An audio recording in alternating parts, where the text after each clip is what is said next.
Today we're going to be taking a look at some Super Mutant melee weapons. Today we're going to be taking a look at the nail board, the Rebar club, and the Nuka Breaker, which is the unique version of the Rebar club, even though it doesn't look anything like the Rebar club and you have to buy it.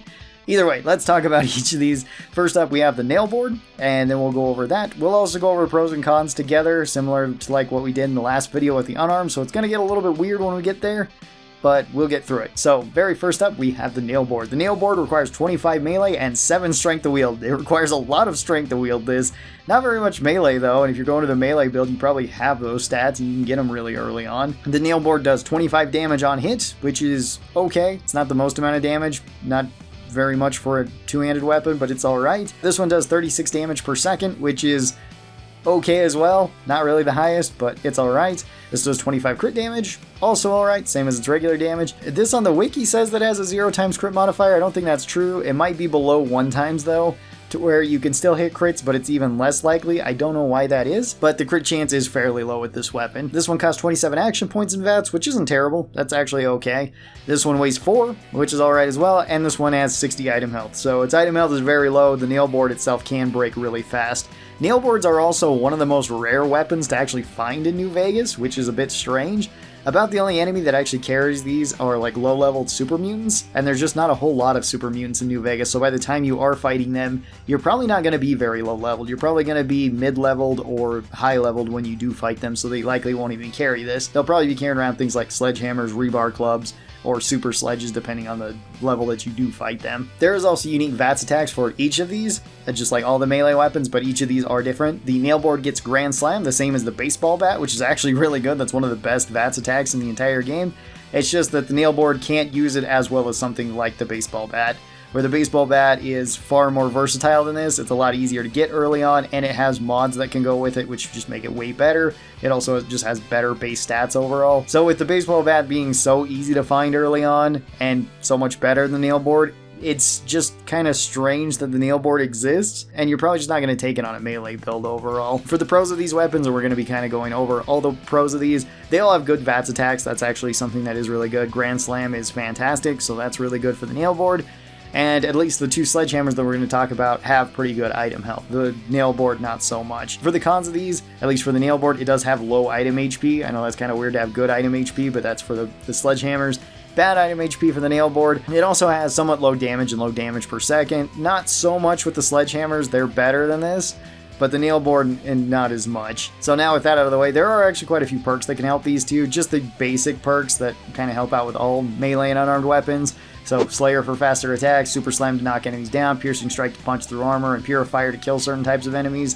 Those can all be really, really good, and that's no different for the nail board or any of these weapons. So if you're running a melee build, you might as well run all of those perks. They're all really good. For an overall rating for the nail board, I think I would actually put this thing into D tier. It's not the worst weapon in the game, but it's definitely a lacking weapon, and if people wanted to say that it's F tier, that's perfectly fine too. I wouldn't really argue with that because they are so rare to find, and there's just really no reason to use them. There's just so many better melee and unarmed weapons. It's not hard to find a baseball bat that just has better stats than this. You could even get a Gunrunner's Arsenal baseball bat and mod it out, and fills the same role as it, just much better. You could also go with other two-handed melee weapons like Super Sledge, Chainsaw, Thermic Lance. Those would all be better options. You're probably not going to be seeking out nail boards as one of your go-to weapons overall. Let's move on to the Rebar Club and its unique version. So Rebar Clubs you're probably going to find once you start getting over the Repcon building, because the Nightkins can have them on their bodies, as well as the Nightkins in there will try to use them on you if they spot you. So the Rebar Club is basically like an in-between of the Sledgehammer and the Super Sledge. The Rebar Club requires 50 melee and 9 strength to wield. It requires a lot of strength overall, one of the highest of any of the weapons. This one does 42 damage on hit, which is okay. This one does 53 damage per second. It doesn't swing super fast like you would kind of expect for the Sledgehammers. They just generally don't swing very quick. This one does 24 damage on crits, which is half as much as its regular damage. A little bit strange, especially for a weapon like this, but some of the other hammers, like Super Sledges, are like this too. This one only has a 0.5 times crit chance, so fairly low. I don't know why that's actually as low as it is. This one costs 40 action points, so it's just not really that great to be using in VATS. Weighs 9 and has 250 item health, so it's kind of heavy for a melee weapon. It does have a lot of item health though. It doesn't break super fast as you would kind of expect from a weapon like this. This one doesn't have the Grand Slam VATS attack, so this one actually has the Mauler VATS attack, which is also really good. That can knock enemies down, and that's also just one of the best VATS attacks in the game. This one I actually find to be decent when you pick it up, especially if it's outside the Repcon building and you're going with a somewhat mixed build, or you're going with a melee and unarmed build. Assuming that you just didn't grab like Chance's knife and you can use that the whole game, or you didn't buy a baseball bat and you can use that basically the whole game. This one's a decent option. Even if you do have those weapons and you just don't want to break them, you can find plenty of rebar clubs around the Repcon building and just beat the ghouls and the Nightkins to death with it, so it actually makes for a decent weapon to be using, at least in that instance.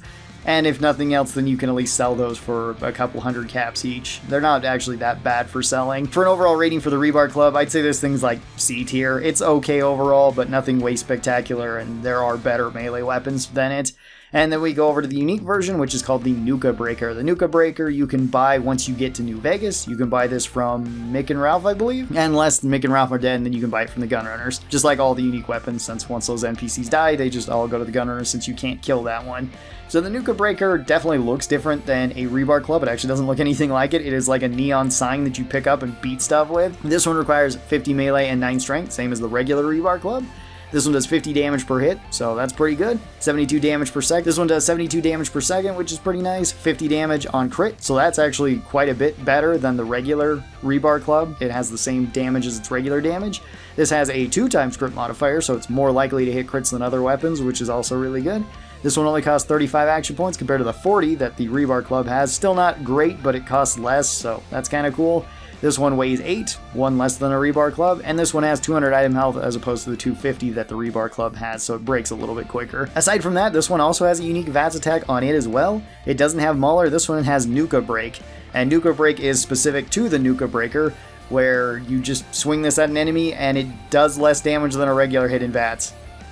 I don't know why that is, and it's not even like it costs less action points. So you're just nerfing your damage if you're going to be using Nuka Break in VATS. I don't think that this was coded correctly. I'm assuming it should have done more damage or had a unique status effect on top of it or something. Because I don't know why you'd have a VATS attack that's unique to this weapon, similar to like how the Katana has it, or I guess even to the Nailboard and the Baseball Bat, which are fairly unique with Grand Slam, where those attacks all do extra damage. In the case of the Katana and the Baseball Bat, a lot more extra damage. In this case, less damage. For reasons. So this one is better than the Rebar Club. I still wouldn't consider it one of the best melee weapons in the game. I think there are better two-handed melee weapons than this. I think the fire axes are better, I think the proton axes are better, and I think the super sledges are better. But this one is still pretty decent. So I'm going to put this one high up into B tier, bordering on A tier. I think it's okay overall, but definitely not one of my go-tos for melee weapons. So would I recommend any of these weapons? Maybe. The Rebar Clubs are definitely worth getting. Nailboards, not so much. Nuka Breaker, maybe, especially if you like the aesthetics of it. It does look cool, and it's a very unique looking item. I like that you can just beat stuff with a Nuka-Cola sign, so that's pretty awesome. Thank you guys so very much for watching this. I hope you guys enjoyed it. I'll talk to you next time. Bye-bye, everybody.